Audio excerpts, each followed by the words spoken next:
Assalamualaikum warahmatullahi wabarakatuh. Perkenalkan, nama saya Alifia Salsabila dari program studi Pendidikan Bahasa Inggris kelas 2B Universitas Singapura Bangsa Karawang. Saya di sini diberikan tugas sebagai moderator kelompok 2 dalam tugas video mata kuliah perkembangan peserta didik.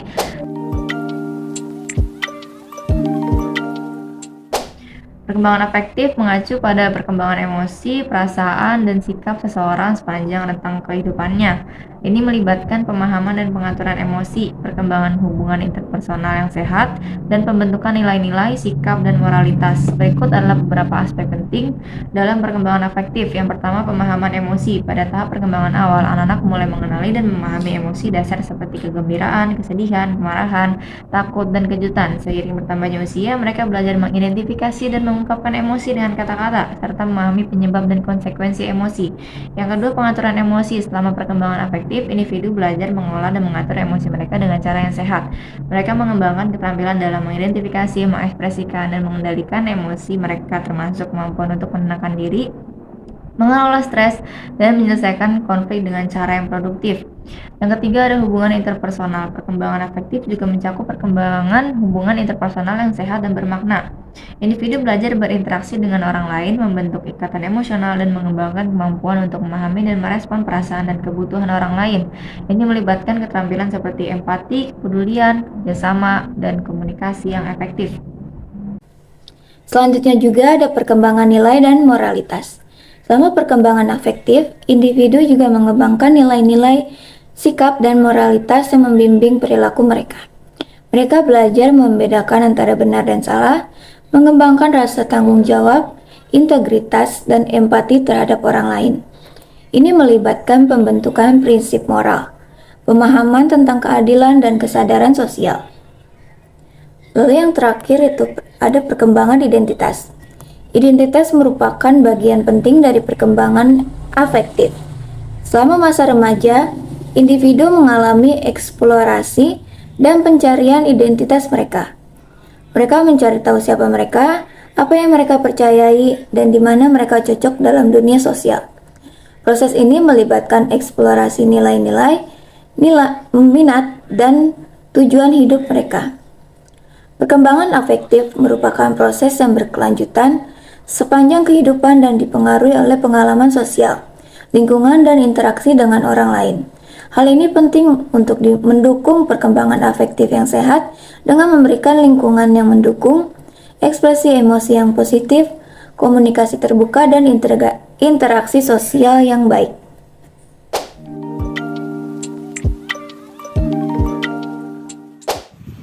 Perkembangan emosi. Perkembangan emosi melibatkan pemahaman dan pengaturan emosi seseorang sepanjang rentang hidupnya. Berikut adalah tahapan perkembangan emosi yang umum terjadi. 1. Tahap awal. Pada tahap ini, bayi mulai menunjukkan emosi dasar seperti kegembiraan, kesedihan, kemarahan, takut, dan kejutan. Mereka belajar mengenali dan merespon emosi mereka sendiri dan orang lain. Kedua, tahap prasekolah. Anak-anak di tahap ini mulai memperluas tentang emosi mereka dan mengembangkan pemahaman yang lebih kompleks tentang emosi. Mereka belajar mengidentifikasi emosi dengan kata-kata dan mulai mengenali perbedaan antara emosi yang positif dan negatif. Ketiga, tahap prasekolah. Pada tahap ini, anak-anak mengembangkan pemahaman yang lebih dalam tentang emosi dan faktor-faktor yang mempengaruhinya. Mereka mulai menggabungkan pengetahuan tentang emosi dengan kemampuan untuk mengatur dan mengelola emosi mereka sendiri. Keempat, remaja dan dewasa awal. Selama masa remaja dan dewasa awal, individu mengalami perubahan emosi yang signifikan. Mereka mulai memahami emosi seperti cinta, cemburu, malu, dan rasa bersalah.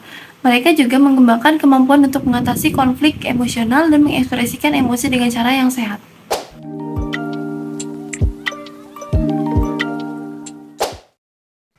Halo, aku Beatrice Adisti Naila. Di sini aku ingin melanjutkan materi sebelumnya. Perkembangan nilai, moral, dan juga sikap. Perkembangan nilai, moral, dan sikap melibatkan pembentukan pandangan dan sikap individu terhadap etika, keadilan, dan perilaku yang tepat. Berikut adalah tahapan perkembangan dalam area ini. Yang pertama ada tahap pramoral. Pada tahap ini, anak-anak masih dalam proses mengembangkan pemahaman tentang nilai dan moral. Mereka cenderung mematuhi aturan demi menghindari hukuman atau mendapatkan hadiah. Pandangan mereka tentang apa yang benar dan salah sangat dipengaruhi oleh otoritas dan hukum eksternal. Lalu ada tahap moral konvensional. Pada tahap ini, individu mulai memahami peran penting aturan sosial dan norma masyarakat dalam menentukan apa yang benar dan salah. Mereka menghargai norma-norma sosial yang berupaya untuk mematuhi aturan demi menjaga keharmonisan dan hubungan interpersonal. Kemudian pada tahap moral post-konvensional, pada tahap ini individu mengembangkan pandangan moral yang lebih abstrak dan berlandaskan pada prinsip-prinsip etis. Mereka mampu melihat masalah dari berbagai sudut pandang yang mendasarkan keputusan moral pada pertimbangan etis yang lebih luas dan prinsip-prinsip universal. Perkembangan sikap melibatkan perkembangan pandangan, sikap, dan nilai-nilai terhadap diri sendiri, orang lain, dan dunia sekitar. Hal ini mencakup aspek-aspek seperti empati, kepedulian sosial, rasa hormat, dan keberagaman. Perkembangan sikap seiring dipengaruhi oleh pengalaman, nilai-nilai yang diterima dari keluarga, dan masyarakat, serta interaksi dengan orang lain. Perkembangan emosi, nilai, moral, dan sikap adalah proses yang terus berlanjut sepanjang kehidupan. Hal ini dipengaruhi oleh faktor internal dan eksternal, termasuk pengalaman sosial, pendidikan, dan konteks budaya. Penting untuk memberikan lingkungan yang mendukung dan model peran yang positif dalam mendukung perkembangan yang sehat dalam semua aspek ini.